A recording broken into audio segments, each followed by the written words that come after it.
नमस्कार दोस्तों, मैं doctor Rahul Singh, homeopathic physician. आप सबका मेरे यूट्यूब चैनल में फिर से स्वागत है। दोस्तों, आप में से बहुत सारे लोग ऐसे होंगे जो सुबह टॉयलेट तो जाते हैं पर बहुत देर तक बैठने के बाद भी उनको सेटिस्फेक्शन नहीं मिलता या उनका पेट साफ़ नहीं हो पाता। या बहुत से लोग ऐसे होंगे जो बिना बीड़ी सिगरेट पिए या तंबाकू खाए बिना उनका पेट क्लियर नहीं होता। या बहुत सारे ऐसे लोग होंगे जो जाते तो हैं पर उनको सेटिस्फेक्शन नहीं होता, उन्हें लगता ही नहीं कि उनका पेट साफ़ हुआ है और पूरे दिन वो परेशान से रहते हैं। तो दोस्तों, इस प्रॉब्लम को कॉन्स्टिपेशन या कब्ज की शिकायत कहा जाता है और बहुत कॉमन प्रॉब्लम है और बहुत सारे लोग इस प्रॉब्लम से जूझ रहे हैं।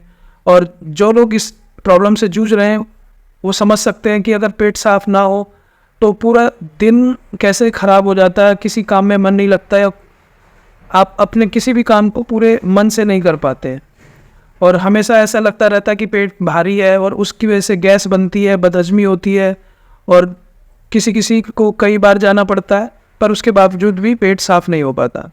तो दोस्तों, आज का टॉपिक हमारा कॉन्स्टिपेशन पे है और आज हम इसी पे बात करेंगे और मैं आपको कुछ ऐसी टिप्स बताऊंगा और होम्योपैथी के 2 ऐसे अचूक फार्मूले बताऊंगा जिनको यूज़ करने से आपको ये कॉन्स्टिपेशन की प्रॉब्लम या जो कब्ज की प्रॉब्लम है इससे आपको हमेशा के लिए छुटकारा मिल सकता है।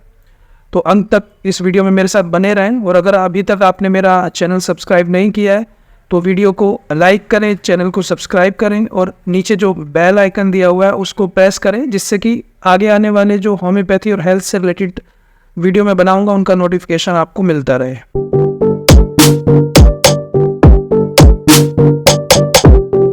तो दोस्तों, कब्ज होने के बहुत सारे कारण हो सकते हैं, बहुत सारे इसके पीछे बीमारियां हो सकती हैं, पर अगर आपको कोई सीरियस डिजीज़ नहीं है और उसके बावजूद आपका पेट खुल के साफ़ नहीं हो पाता या बहुत टाइट रहता है, भारीपन रहता है, गैस बनती है और कई बार जाने के बाद भी आपका पेट साफ़ नहीं हो पाता, तो इस कंडीशन में होने वाले कब्ज के लिए मैं आपको जो टिप्स बताऊंगा अगर इनको आप पूरी तरह से फॉलो करते हैं तो 90% केस में आपको इस कब्ज से छुटकारा मिल सकता है और आपको बहुत ज़्यादा दवाइयाँ भी खाने की ज़रूरत नहीं पड़ेगी।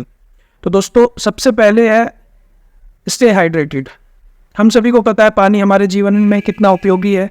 कम से कम 2 से 3 लीटर पानी आपको प्रतिदिन पीना चाहिए, पर हर इंसान की अपनी पानी पीने की क्षमता हो सकती है और अक्सर आपने सुना होगा कि पानी पीने से आपका स्वास्थ्य सही रहता है और पानी हमें कई बीमारियों से भी बचाता है। तो अगर हम कब्ज के केस में पानी पीते हैं, एक तो ये हमारे जो बाउल मूवमेंट है उनको बढ़ाता है, दूसरा ये हमारे जो स्टूल है, जो पोटी है, उसको हार्ड नहीं होने देता है, तो पानी की वजह से वो सॉफ्ट रहती है।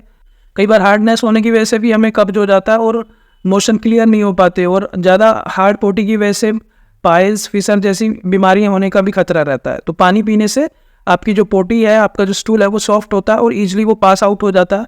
और अगर आपको ज़्यादा पानी पीने में परेशानी होती है, आपको पानी अच्छा नहीं लगता है, तो आप उसमें थोड़ा सा नमक या कोई भी फ्लेवर वाली चीज़ मिला सकते हैं जिससे आपको पानी पीने में असुविधा ना हो और पानी आपको अच्छा लगे। इसके अलावा आप जूसेस भी यूज़ कर सकते हैं। तो किसी भी तरह का लिक्विड आपको ज़्यादा से ज़्यादा लेना है जिससे कि आपका स्टूल हार्ड ना होने पाए। दूसरी जो टिप्स है, ईट इनफ डाइटरी फाइबर्स। तो हमारे जो भोजन में फाइबर्स का बहुत बड़ा योगदान है। ये 2 तरह के फाइबर होते हैं, एक सोल्यूबल फाइबर और एक इनसोल्यूबल फाइबर। तो सोल्यूबल फाइबर जो होता है, जो पानी में फूल जाता है, तो इससे क्या होता है कि ये आपके स्टूल को एक तो सॉफ्ट रखता है क्योंकि वो पानी को एब्जॉर्ब करता है और पानी एब्जॉर्ब होने की वजह से जो आपकी जो पोटी है वो सॉफ्ट रहती है। और दूसरा होता है इनसोल्यूबल फाइबर, इसकी वजह से आपके स्टूल में बल्क बढ़ता है। कई लोगों को शिकायत रहती है कि उनकी जो पोटी है वो बंध के नहीं आती या पतली आती है या टूट टूट के आती है। तो अगर आप इनसोल्यूबल फाइबर खाने में ज़्यादा लेते हैं तो आपका जो स्टूल है वो बंध के आएगा और ईजिली वो पास आउट हो जाएगा, आपका पेट जल्दी साफ़ हो जाएगा। तो दोस्तों, फाइबर हमें ईजिली अपने भोजन से मिल सकता है, जैसे कि जो भी फ्रूट्स हैं, वेजिटेबल्स हैं, दलिया है, खीरा, ककड़ी जो सैलेड में आप खाते हैं उनसे भी बहुत फाइबर मिलता है। और आपका मल्टीग्रेन जो आटा होता है वो भी फाइबर का एक रिच सोर्स है और आपका फ्लैक्स सीड्स हैं, अलसी के बीज हैं, इन सब से हमें फाइबर मिलता है। तो इनका उपयोग ज़्यादा से ज़्यादा करें जिससे कि आपका पेट साफ रहे और आपको कब्ज से मुक्ति मिले। तीसरी जो चीज़ आती है, अवॉइड प्रोसेस फूड। तो आजकल शहरों में ख़ास तौर से प्रोसेस फूड का यूज बहुत होने लगा है। अब हम घर का खाना छोड़ के जो डब्बे वाले खाने हैं, पैकेट फूड है या जो बाहर हमें मिलते हैं, उन खानों को ज़्यादा प्रेफरेंस देने लगे हैं, जैसे पिज़्ज़ा, बर्गर है, जंक फूड है। पर इनमें क्या है, फाइबर की कमी होती है जिसकी वजह से ये हमारे पेट को ख़राब करते हैं और कॉन्स्टिपेशन जैसी प्रॉब्लम को ईजाद करते हैं। तो और इनमें केमिकल भी होते हैं, प्रिजर्वेटिव भी होते हैं, जो हमें अल्टीमेटली हमारी बॉडी को नुकसान पहुंचाते हैं। तो हमें जितने भी डेयरी प्रोडक्ट्स हैं, जैसे आपकी पेस्ट्रीज़ है, ब्रेड है, बर्गर है, आपका चीज़ है, या मैदे से बनी जितनी भी चीज़ें हैं, हमें इन्हें अवॉइड करना है, क्योंकि ये हमारे पेट को ख़राब करते हैं। मैदा बहुत बड़ा दुश्मन है आपके डाइजेशन के लिए। इसकी वजह से आपको कब्ज़ तो होता ही है, उसके साथ साथ गैस, ब्लोटिंग और कॉन्स्टिपेशन की प्रॉब्लम भी होती है।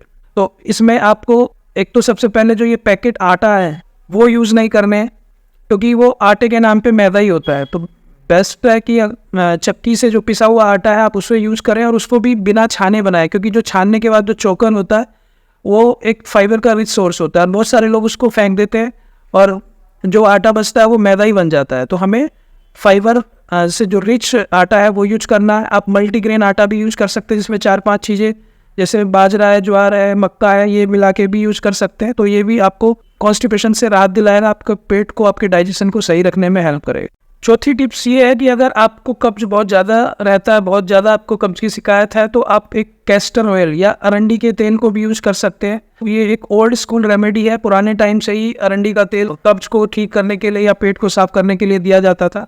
तो इसमें आप 15 से 60 ml के बीच डेली इसका यूज कर सकते हैं। इससे ज़्यादा आपको यूज़ नहीं करना है, क्योंकि कई बार ये लूज मोशन या डायरिया स्टार्ट कर देता है, और उसके बाद आपको अगर डायरिया ज़्यादा होता है तो पेट में दर्द हो सकता है, या नोज़िया, वॉमिटिंग जैसी सेंसेशन हो सकती है। कुछ लोगों को सांस लेने में भी प्रॉब्लम होती है।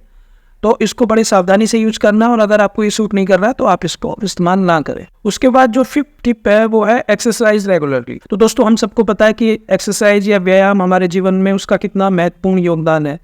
तो एक्सरसाइज करने से हम बहुत सारी बीमारी, जैसे हार्ट प्रॉब्लम है, डायबिटीज़ है, या जितनी भी लाइफस्टाइल डिजीज़ है, मोटापा है, इन सबसे तो बचते ही हैं। साथ में ये आपके जो बॉवल की मूवमेंट है, जो आपकी पाचन क्रिया है, उसको भी बढ़ाता है। तो अगर आप डेली एटलीस्ट 30 मिनट की एक्सरसाइज करते हैं तो ये आपको कॉन्स्टिपेशन से भी राहत दिला सकता है। और अगर आपके पास कहीं बाहर जाने के लिए समय नहीं है तो आप साथ में योगा भी कर सकते हैं। छठी महत्वपूर्ण टिप्स है दोस्तों, वो है go when you have to go. मतलब जब भी आपको प्रेशर आता है या आपको स्टूल पास करने की इच्छा होती है तो आपको उसको रोकना नहीं चाहिए। बहुत सारे लोग क्या है, काम की वजह से उनको प्रेशर आता है पर वो उसको रोक के रखे रहते हैं। तो इससे क्या है, आपका जो डाइजेस्टिव सिस्टम की मसल्स हैं, जो पेल्विस की मसल्स हैं, वो वीक होती है। तो जब भी आपको प्रेशर आता है, जिसको हम नेचर्स कौन कहते हैं, तो आपको उसको रोकना नहीं है। और जब आपको प्रेशर आता है आपको तुरंत जाके अपने पेट को खाली करना चाहिए। ये भी एक कब्ज होने की बड़ी वजह है कि आप जबरदस्ती उसको रोक के रखते हैं। दोस्तों, 7वीं टिप है स्क्वैट व्हाइल यू पू। मतलब इंग्लिश टॉयलेट को यूज़ ना करें। बरसों से हमारे देश में जो देसी टॉयलेट या जो नीचे बैठ के हमें स्टूल पास करने की आदत थी, उसमें जब हमारे पैर हमारे पेट से मिलते हैं तो एक प्रेशर क्रिएट होता है, जिसकी वजह से ईजिली स्टूल पास हो जाता है। पर मॉडर्नाइजेशन की वजह से इंग्लिश टॉयलेट अब घरों में यूज़ होने लगे हैं, जिसकी वजह से पेट पे कोई प्रेशर पड़ता नहीं, जिसकी वजह से कॉन्स्टिपेशन रहता है, हमारा स्टूल इजीली पास नहीं हो पाता। बहुत सारे रिसर्च हुए हैं, उन्होंने भी इस चीज़ को प्रूव किया है कि जो हम देसी टॉयलेट में बैठ के पोटी करते थे और उसकी वजह से जो प्रेशर इफेक्ट की वजह से ईजिली पेट साफ होता था, इस पोजीशन को स्क्वैट बोलते हैं। तो अगर आपको कॉन्स्टिपेशन की शिकायत रहती है और काफ़ी पुराना कब्ज है, तो आप देसी जो सीट होती है, देसी टॉयलेट है, उसको यूज़ करें और इंग्लिश टॉयलेट में ना बैठें। तो इससे भी आपको काफ़ी रिलीफ मिलेगा। और पर अगर आपके घर में इंग्लिश टॉयलेट ही है तो आप इसको देसी टॉयलेट की तरह कन्वर्ट कर सकते हैं। जब भी आप बैठते हैं तो अपने नीचे एक स्टूल रखें, तो उसकी वजह से आपके पैर ऊपर आएंगे और एब्डोमेन जो है, आपका जो पेट है, उस पर प्रेशर पड़ेगा और आपको ईजिली स्टूल पास हो सकता है। तो इस पोजीशन को स्क्वैट बोलते हैं। तो ये भी आप करेंगे तो इससे आपको काफ़ी रिलीफ मिलेगा। उसके बाद दोस्तों 8वीं टिप्स ये है कि don't over use stimulant laxatives. दोस्तों, लैक्सेटिव्स होते हैं जो पेट साफ करने के लिए हम चूरन या दवाइयाँ या सिरप या गोलियाँ खाते हैं, उनको हम लैक्सेटिव बोलते हैं। पर इनके ओवर यूज़ करने से अल्टीमेटली हमें नुकसान ही होता है। एक तो ये आपके डाइजेस्टिव सिस्टम को ड्राई कर देते हैं, दूसरा बॉडी इस पर डिपेंड हो जाती है और जो थोड़ी बहुत नेचुरल पावर होती है स्टूल पास करने की, वो भी ख़त्म हो जाती है। और लॉन्ग टर्म तक इसे यूज करने पे आप पूरी तरह से इन पर डिपेंडेंट हो जाते हैं।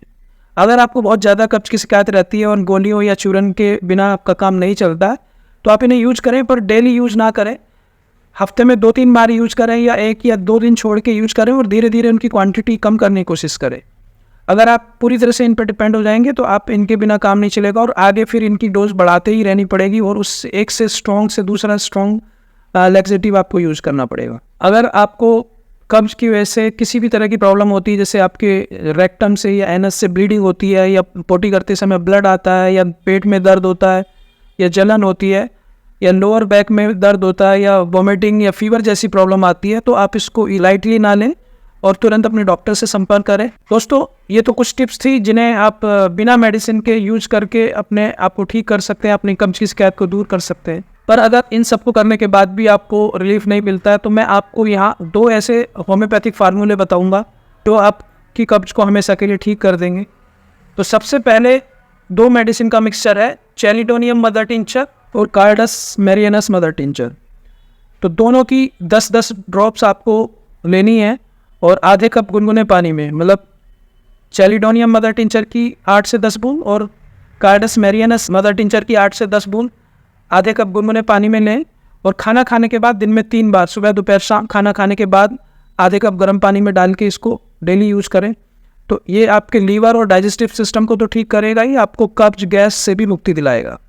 तो अगर आपको बहुत ज़्यादा सीरियस कॉन्स्टिपेशन की प्रॉब्लम नहीं है, तो उस केस में आप इस फार्मूले को यूज़ करें और आप हमेशा के लिए कब्ज से छुटकारा पा सकते हैं। दूसरा फार्मूला उन लोगों के लिए जिनको बहुत ज़्यादा ही कब्ज रहता है, या बहुत ज़्यादा उनको कॉन्स्टिपेशन की शिकायत है और उनका स्टूल बहुत हार्ड होता है और बहुत चीज़ें करने के बाद भी उनका पेट साफ नहीं हो रहा। इस फार्मूले में भी आपको 2 मदर टिंचर यूज़ करने। पहला है कैस्केरस एग्रेडा मदर टिंचर और दूसरा है हाइड्रेस्टिस कैन मदर टिंचर। तो इस केस में भी आपको दोनों से 8 से 10 बूंद लेना है और आधे कप गर्म पानी में डाल के खाना खाने के बाद दिन में 2 से 3 बार आपको यूज़ करना है। और कुछ दिनों तक यूज़ करने के बाद आपको जो गंभीर जो कब्ज की शिकायत है उससे छुटकारा मिल सकता है। दोस्तों, इसके अलावा भी बहुत सारी होम्योपैथिक दवाई हैं जो आपके सिम्टम्स के आधार पे या जो अंडरलाइन कॉज है उसके आधार पे डॉक्टर आपको दे सकते हैं। पर इन 2 फार्मूले को आप बिना डॉक्टर की सलाह के भी यूज कर सकते हैं और इससे आपको बहुत फ़ायदा होगा और आपका जो कब्ज की शिकायत है हमेशा के लिए ठीक हो जाएगी। तो दोस्तों, आज मैंने आपको ये टिप्स बताएं और 2 ज़बरदस्त होम्योपैथिक फार्मूले बताए जिससे आप कब्ज की शिकायत से हमेशा के लिए छुटकारा पा सकते हैं। और दोस्तों, इनको यूज़ करें और अगर आपको इनसे ज़रा भी फ़ायदा होता है, आप कब्ज की शिकायत दूर होती है, तो मुझे कमेंट करके ज़रूर बताएं जिससे मुझे पता चल सके कि आप लोगों को मेरे बताए गए फार्मूले से फ़ायदा हो रहा है। और मैं इसी तरह के और वीडियो जो आपको आपकी हेल्थ से संबंधित हैं वो आगे भी आपके लिए लाता रहूँ।